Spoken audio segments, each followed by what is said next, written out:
to file lawsuits against you, right? So it's very important that you know the rules in the district and the school. And yeah. All right, so I am done with my short presentation. I'm now ready to answer your questions if you have any.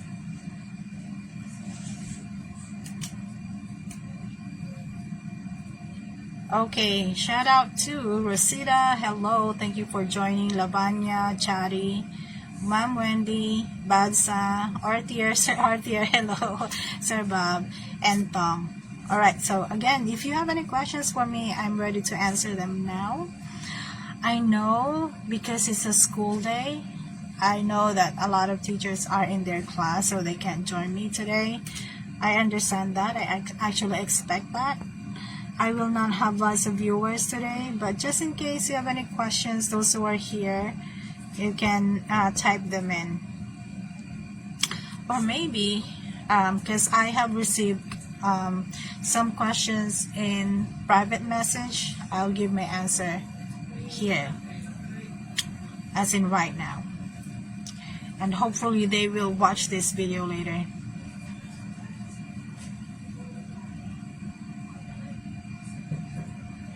Okay.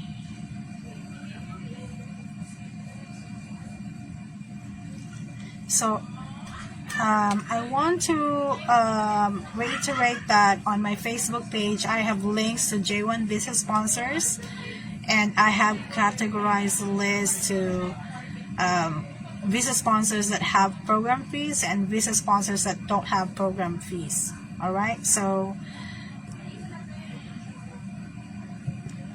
for the driver's license, it doesn't have to be professional driver's license, okay?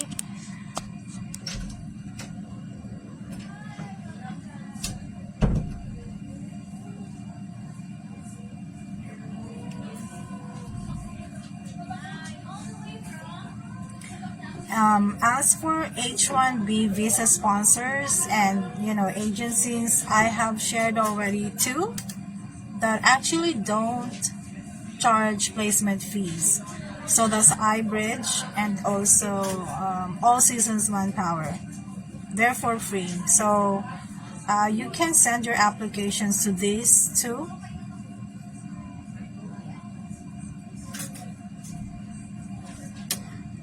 Alright, so what's that? It's 1:44. So I'll end the live at 2. Especially that there are really no questions for me. I don't see any questions for me.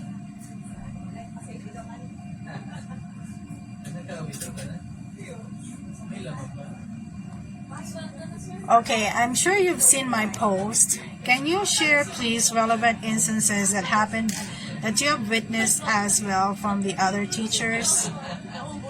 What instances? You mean misbehavior in class, or Ken? You mean behavior problems in class that I have experienced?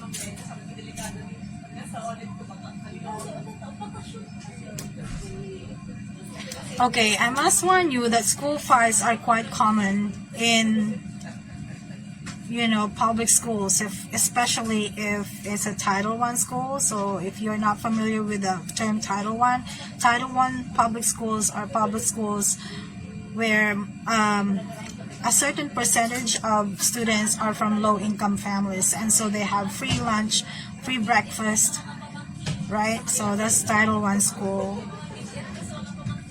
And if you're assigned to teach at a Title I school, you actually receive extra pay because it's more challenging to teach at Title I school. So yes, about the topic. So I'll give an example. I know she's my batchmate. She's also back in the Philippines, but she is now, working on her going back to the US with EPI still. So she experienced being bitten by a student on her forehead, right? But she's teaching Sped. Okay, she's teaching Sped and a student bit her.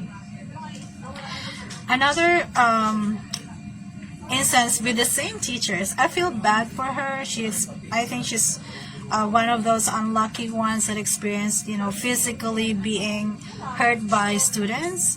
So the next time, I think she was kicked by the student, or I don't know the term, the knee was used. Do you still call it kicking? Or I don't know the term, but she was hospitalized because of that. Okay, so also my batchmate, because these are the examples I'm giving you are from other teachers, experiences from other teachers, because I personally haven't experienced anything really severe, right? Besides the disrespect in the classroom, right? What kind of disrespect? Well, you know how the students in the Philippines, they would normally not talk back to the teachers, right? Because they are, you know, maybe out of respect, or that's just the culture. And yeah, students here don't really talk back to the teachers directly, and would even, you know, glare at the teacher. No, they don't do it. Maybe if there are students who do that, it's isolated, and because really the student is problematic, right? But there it's kind of common. They would intimidate you. They would try to intimidate you into changing their grades if they don't like their grades. But I haven't experienced any students throwing things at me or saying the F word to me. They would say the F words, the N words, the B word all the time, you know, between each other, you know, among students. But I haven't experienced any student saying those things to me.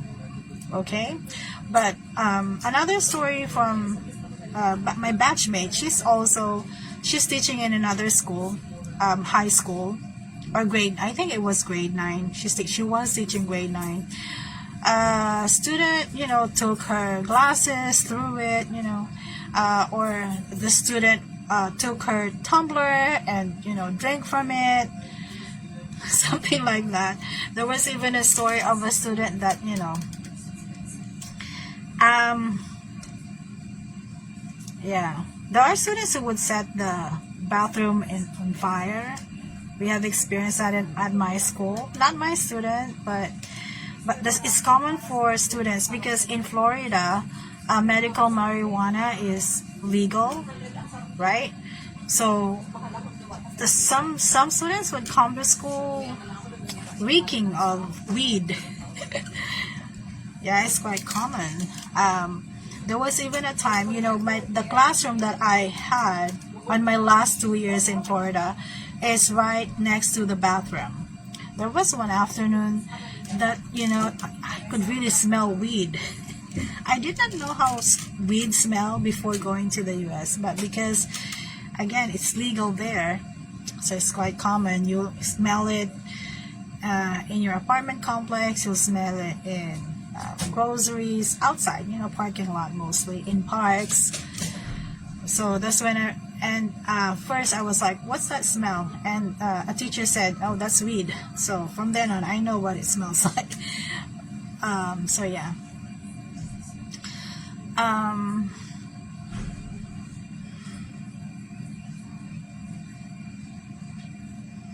So those are some examples. There were also fights in the classroom for some of my co-teachers, but I'm just happy that none of my students fought inside the classroom, in my classroom, but it happened in other teachers' classroom. So yeah.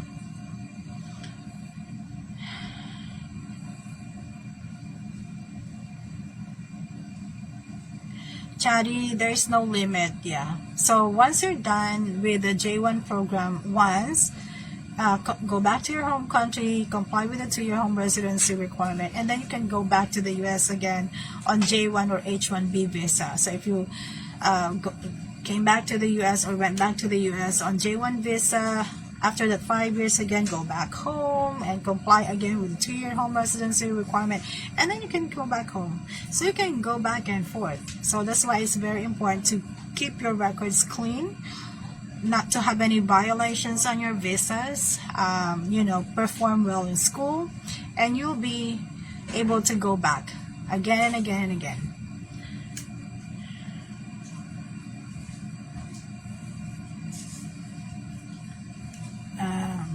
So Chadi, I already answered your question. Ask if my wait lang. Can you share please relevant instances? Hindi po. Alright, I'm reading.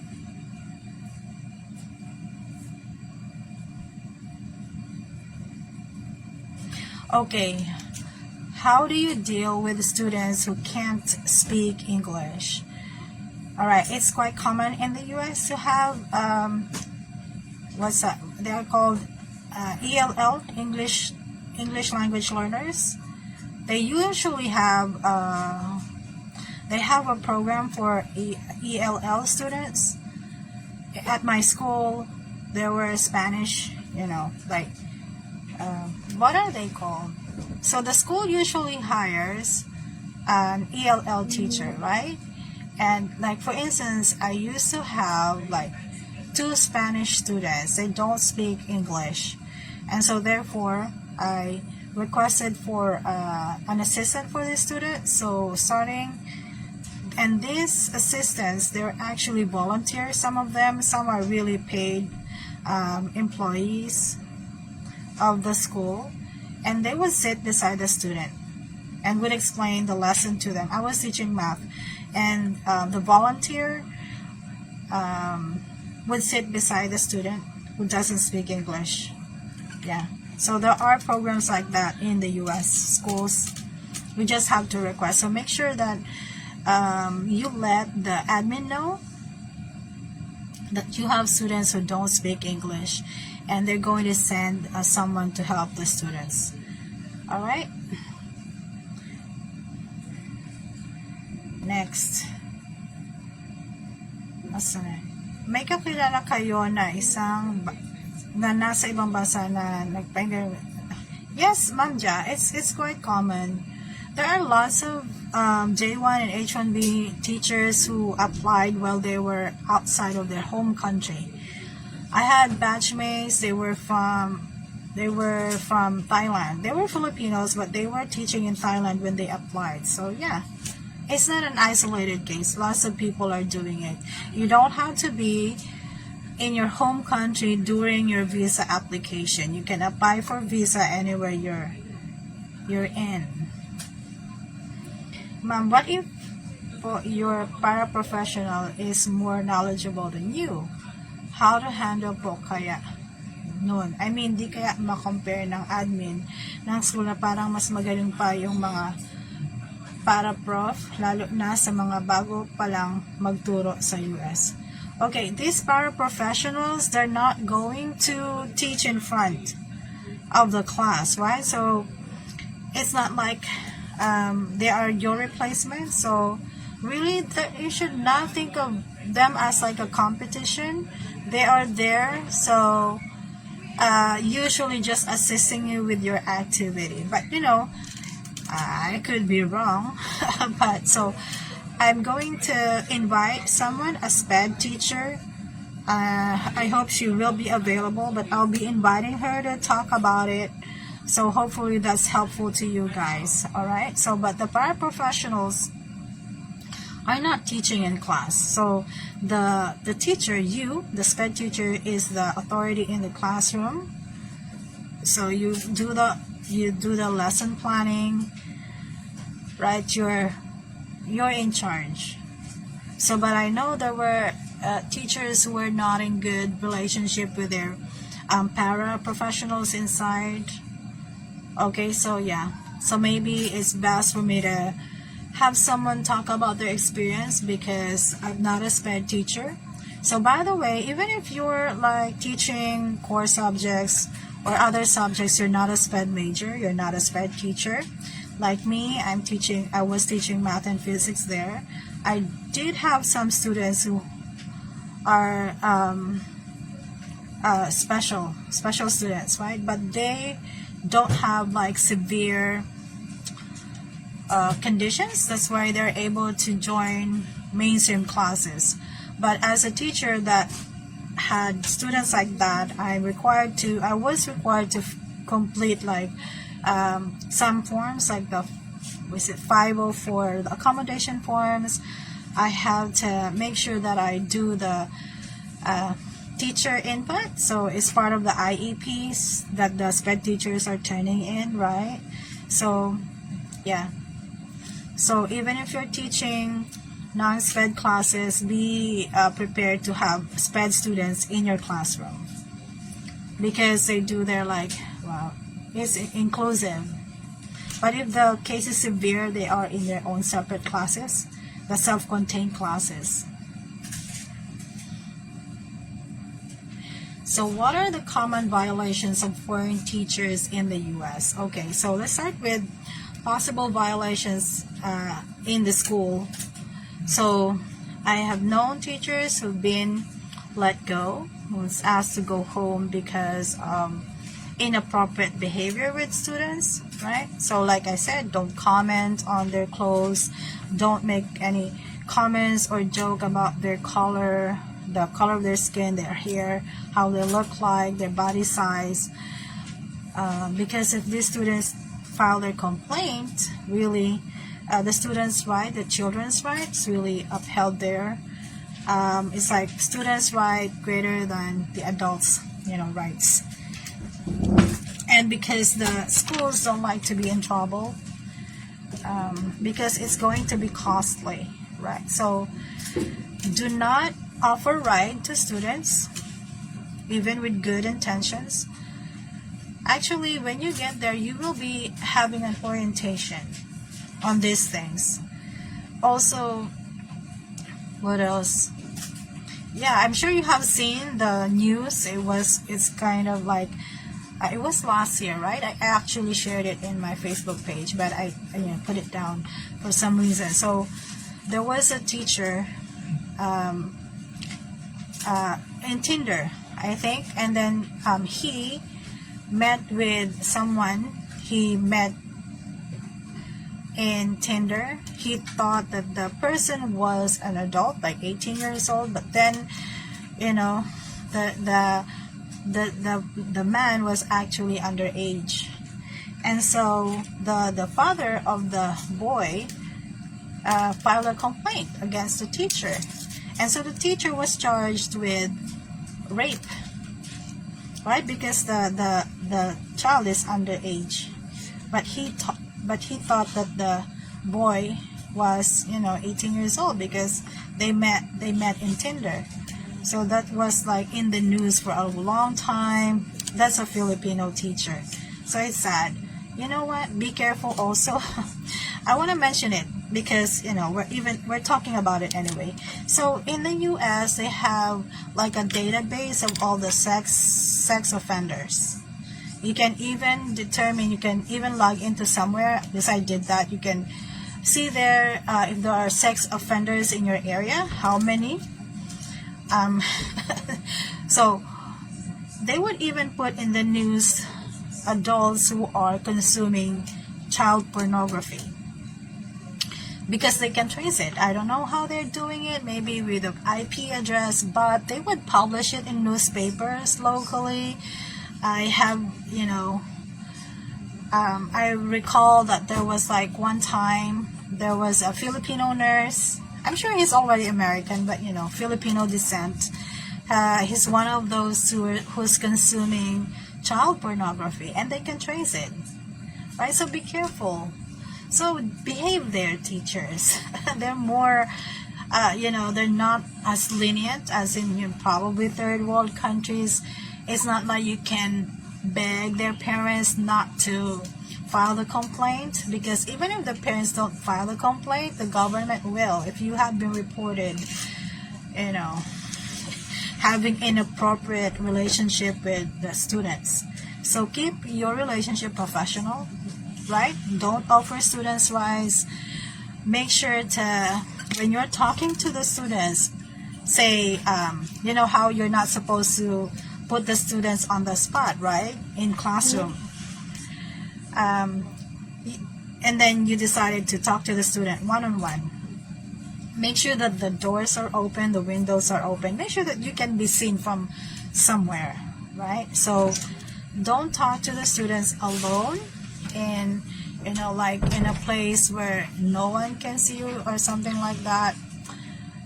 just make sure that it's not too private. Okay, so yeah, and this is what I would suggest. Maybe if you're going to talk to our students, because you're going to reprimand the students probably because of misbehavior in class, so I would suggest to be sit behind your teacher table, and the student should be in front of you on the student chair. So there's going to be a good distance between you and the students, and make sure to keep the door and the windows open so that when people are passing by, you can be seen from outside. Okay? So these students can be really tricky. You know, they might probably hug you. So they would understand if you tell them, oh, I'm not a hugging person, or I don't like to touch students. So yeah, they would understand it.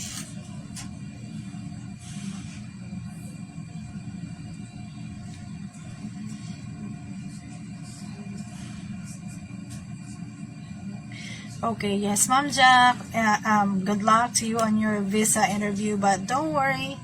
It's common things for teachers to be outside of the Philippines and they get their visas. It's commonplace. The good thing about if you got your visa while you are outside of your home country is that you have two options where you can serve the 2-year home residency rule, right? Because you can serve the 2-year home residency requirement in your home country or in the country where you obtained your visa. So you have two options.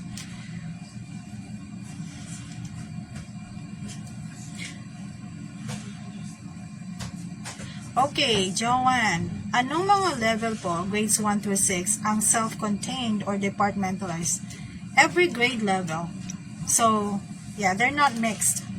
So, for instance, in high school, they have that in high school.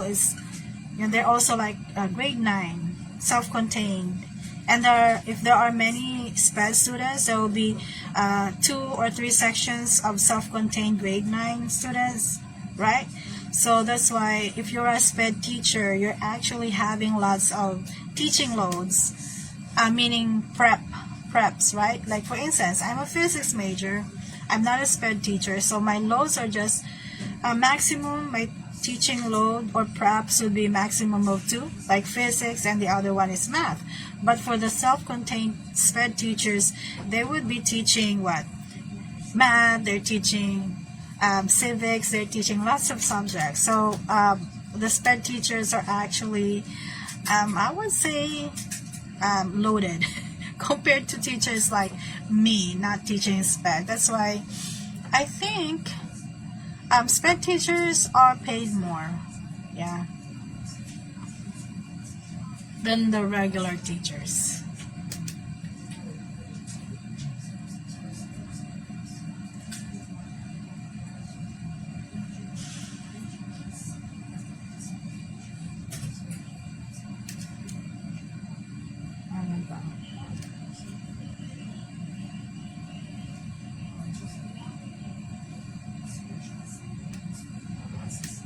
Okay, so again, the grade levels there are, so you have kinder, and then grades, the primary, so grade school or elementary school is from first grade through 6th grade, right? Middle school is 7 through 8.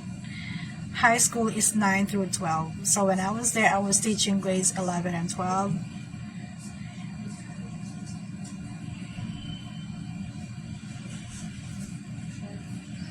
Okay, Ja. So you'll be teaching grades 11 and 12, so same grade as,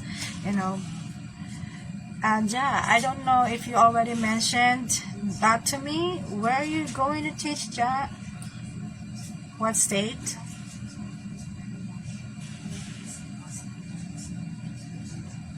Okay. I'll get back to you, Ja.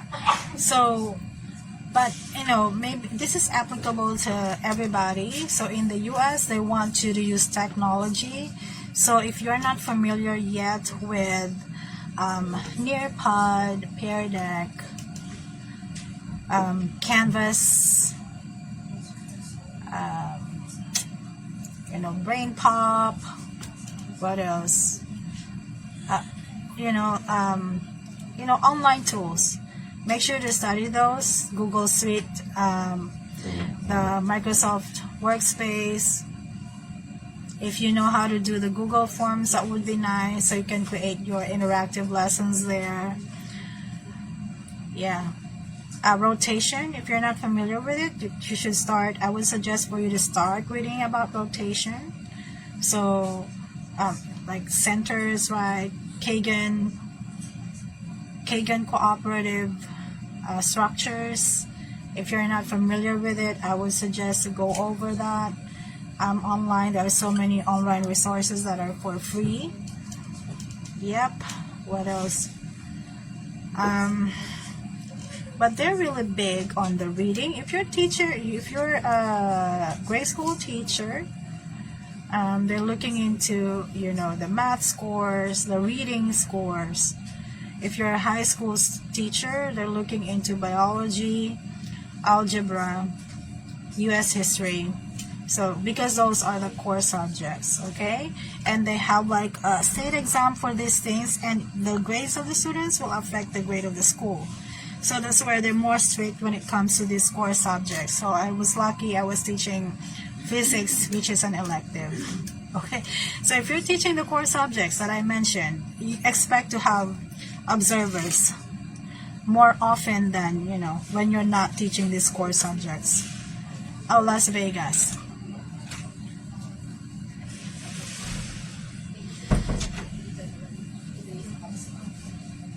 Okay, they want you to employ as many collaborative strategies as you could in class. They don't like, pure lecture in classrooms.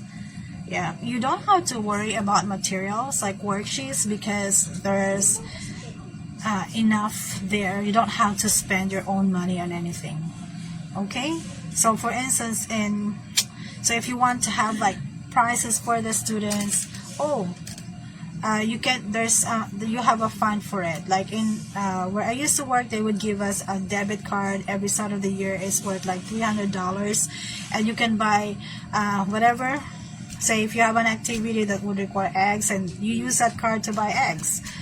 But that's in addition to what the school already has, like supplies, right? So that's why the cards that I have every year, I usually use that to buy, candy, snacks for student prizes if I have games, because there's really enough already, more than enough, school supplies from the school, from the district. Okay, the story might be different in another state because every state has different, budget. So, I remember something very important, guys. If a student comes to you and they told you that they're sick, say headache, never give them any medicine. Don't give them medicine. Okay, send them to the nurse. Okay, you might sound like you're heartless, you're harsh. Don't give them medicine. Don't give them food, especially if the food is prepared by you. So if you want to give them snacks, make sure it's something that you bought from the store, not something that you prepared, because they might have allergies, or that you don't know how. Yeah, lawsuit. You want to avoid getting lawsuits. So I don't know how it is in other states, but in the district where I worked, we have like it's called Skyward. So the students' names are there, and opposite the student name there could be like a letter, color red.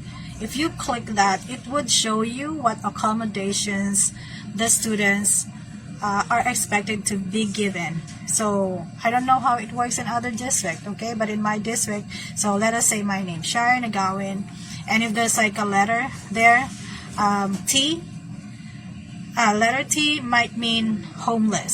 So you're probably going to have students who are homeless.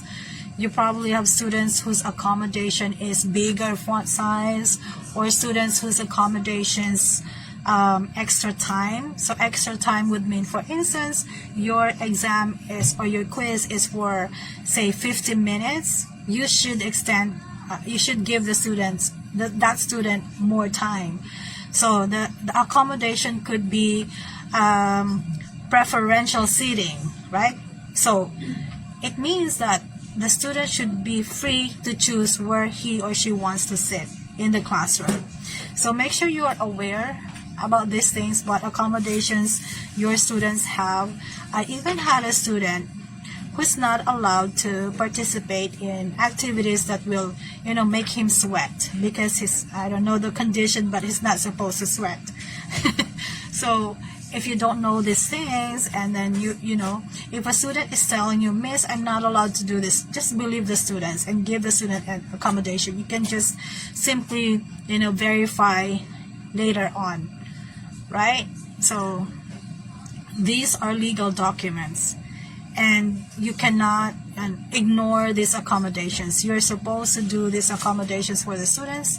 They will even look for proof that you have, given the accommodations to the students. Another thing, I wanted to tell you something. I remembered it earlier and now I forgot about it again. But this is very important. Oh, I already mentioned about not to talk about your religion, politics, not to talk about, and not to give them food, not to give them medicine. Don't ride with them. What else? If I remember them again, I'll tell you. What if you're okay?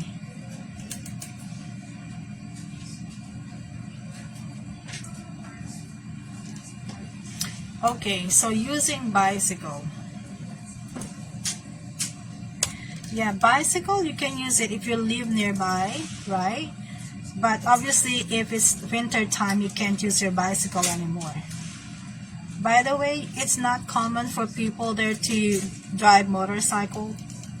The motorbikes there are usually for leisure, the Harley Davidson types. But it's not for going to work.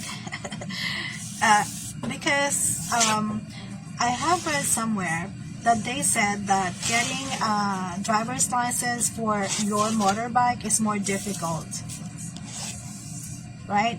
But helmet there is not required. They're using like bandana. So every weekend I would see like a group of people in their motorbikes. They're going somewhere, they're wearing leather jackets, and the motorbikes they have are the big ones, because motorbikes there, unlike in the Philippines, it's quite common to see people riding their motorcycle, right? There is for leisure, it's for hobbies. It's not for everyday transportation. It's not even for, going to the market.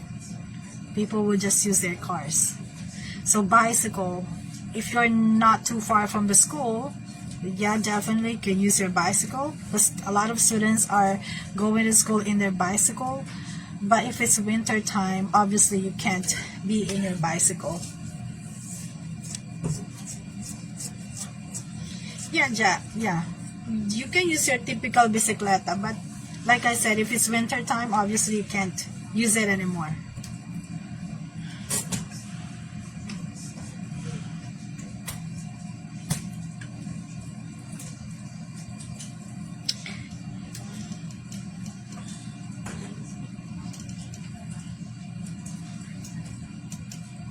Yeah.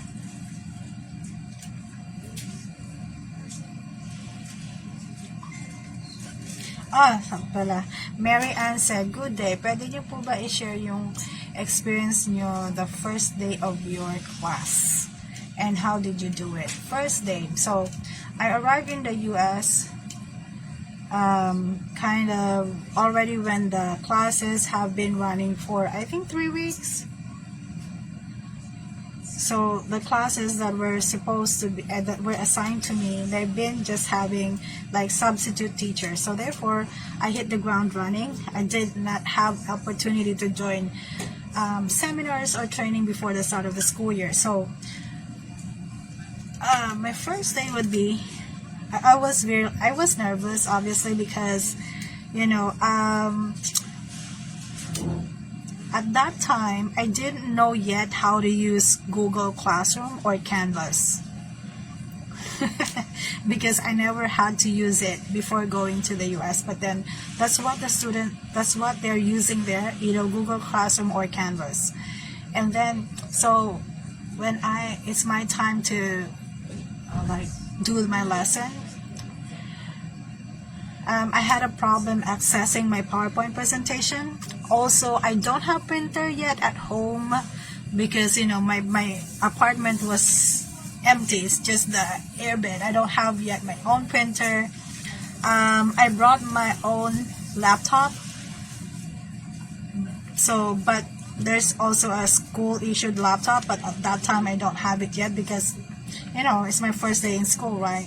So I brought my own laptop. I had a problem connecting it to the cable there, so so everything that could go wrong went wrong.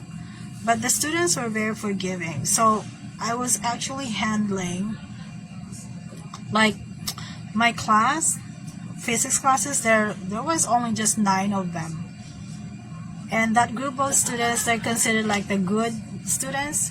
Because like I said, physics is an elective. So those who will choose physics are the good students.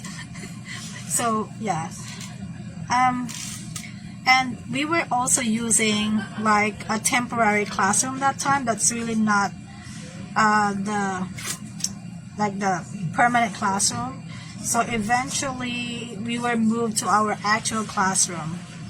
And then, because I'm sorry, my story is all over the place, I know, forgive me. So I applied as a physics teacher, right? But that school did not have any physics teacher, actual physics teacher, for the past 3 or 4 years. So that's why their physics classes were usually virtual. And so they don't have laboratories for physics. They don't have lesson plans for physics. They don't have PowerPoint for physics. So in my case, I did everything. So that is why for my first few months, I was focused on developing kind of like the curriculum, right? The documents for the subject.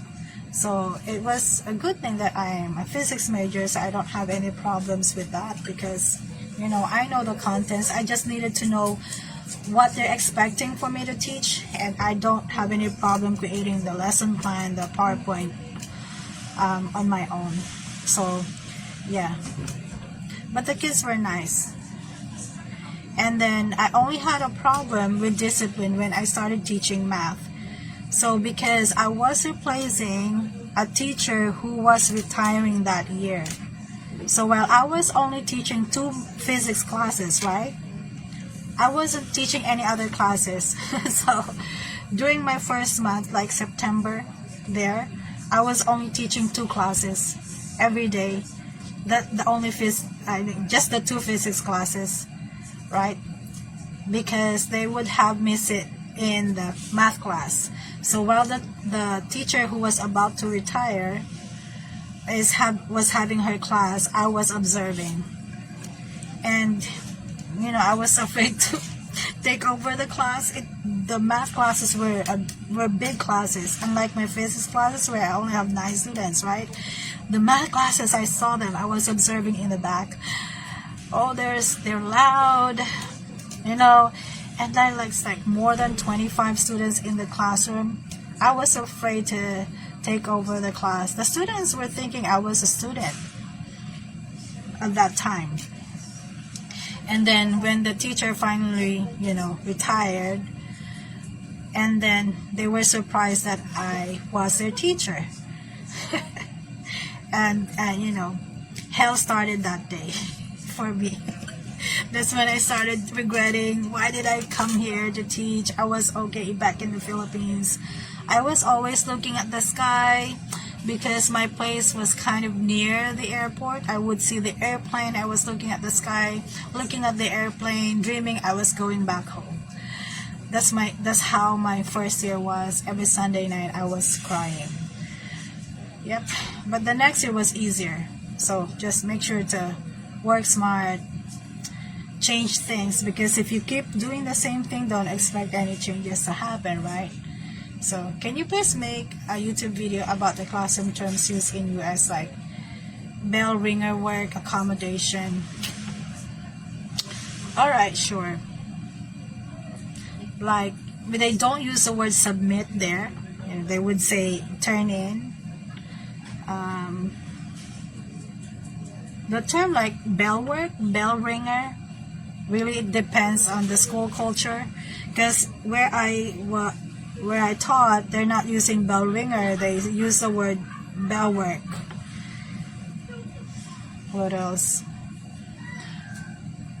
Okay, I think one of the challenges also that you will experience during your first year or first few months will be understanding what the students are saying, because they talk really fast. But your ears will get used to it.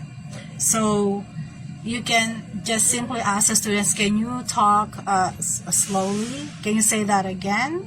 But can you say it slowly next time? I have experienced, my students being frustrated with me because I kept on asking them, what did you say? Or can you say that again? And they were like, never mind. So, yeah, but a bell work is something that the students do as soon as they enter the classroom. So the purpose of that is to make sure that the students are on task as soon as they get in the classroom. So bell works are usually just like up to 7 minutes long, and really easy things to answer or easy things for the students to complete. It should not be like super challenging things. If you have been having classes already, then your bell work could be like a review question, right? So like during my my second year, so my bell works during the first month were about the house rules, like the classroom rules and expectations. Like question, bell work. What is the consequence of turning in late work? It's as simple as that. Again, the purpose of the bell work is to make sure that the students are on task as soon as they come to the classroom. They would sit right away, get their paper, and work.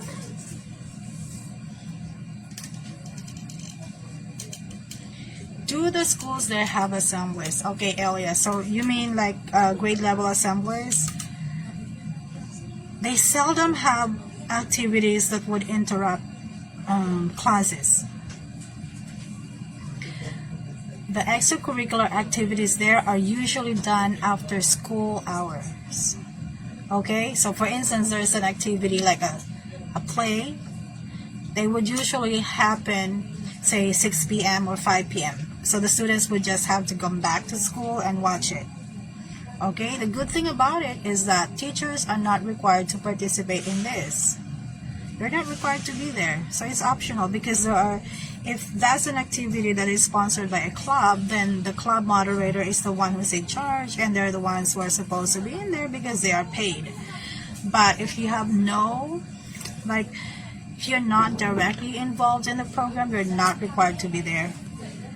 So everything that you do outside of the school hours, you will be paid, like tutoring, you have bus duties, even seminars. If they have like trainings after school hours or during the weekend, you will be paid to attend. So I have some assignments. So someone requested that I do a video about teaching strategies, and then like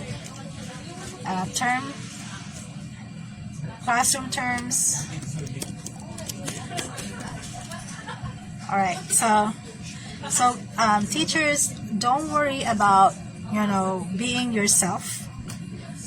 I think in my experience, they appreciated me for being authentic. So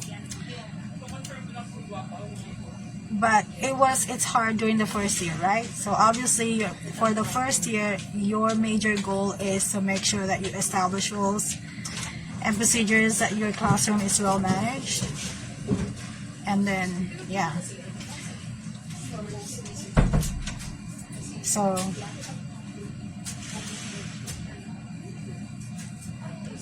when I became comfortable finally, That's when my personality started to come out, because I wasn't stressed anymore. So I even got, like, I was voted as the funniest teacher. Can you believe that? So I was teaching like senior high schools, right? So the graduating students. So they have this tradition. They would have senior breakfast, and that's kind of like a program for them. And during that time, they would give awards to teachers. And guess what? Again, I won the, funniest teacher award. They found me funny. I don't know. But yeah. Okay.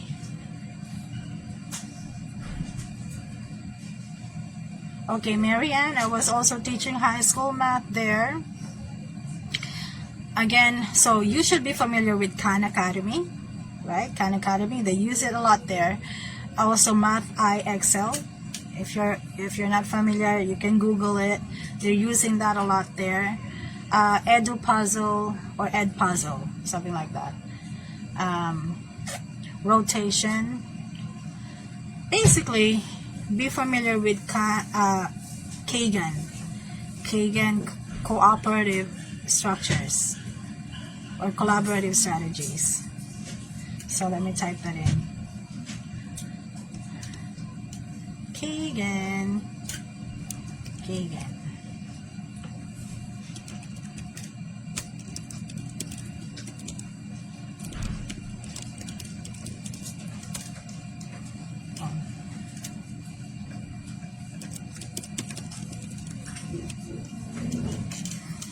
If you arrive early in the US, you will be able to attend their trainings. Okay, so usually they have 2 weeks. They would require teachers to start reporting in school 2 weeks before the opening of the classes. So during that 2 weeks, that's when you are given the time to do your lesson plans, your PowerPoint presentation, or whatever things you need to use in your classroom. That's also the time when you can decorate your classroom. Yes, you will decorate your classroom. That's actually one of my favorite things to do there, decorating my classroom. I'm changing the decorations of my classroom every change of season, or when there's a holiday that's coming up. So like my classroom look different when it's autumn.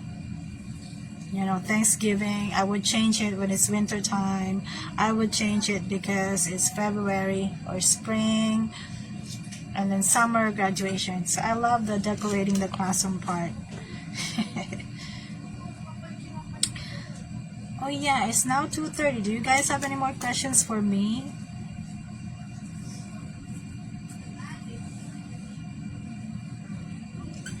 So Marianne, the collaborative activities, you can learn them from Kagan. Okay, I typed it already. Kagan collaborative or cooperative learning softwares, they have a lot of strategies there, like the round robin, consensus placemat, many, paired share, time paired share. It's also discouraged to arrange the chairs where all the chairs like facing forward. The chairs are grouped like so that the students can collaborate. Okay, I think I posted it in my page how my classroom's chairs are arranged, because they want that. Okay, so again, lectures, highly discouraged. I don't like it. They want the students to be engaged, to be independent, to do collaborative activities most of the time. Okay, I don't see any more new questions, and it's also 2:31. Alright, thank you guys for joining me today. Thank you for all your questions. So we are looking forward to a very long weekend. So at my school, today is our last day to come to school. We don't have school from starting Monday, and we're going back to school April 1st. So yay. So I might be doing more FB Live videos next week because I don't have work. So I hope you could join me again. So thank you guys again. If you could share my page and my YouTube channel to your teacher friends, to teacher groups that you belong to, I would appreciate that. Bye guys. Thank you for joining me today.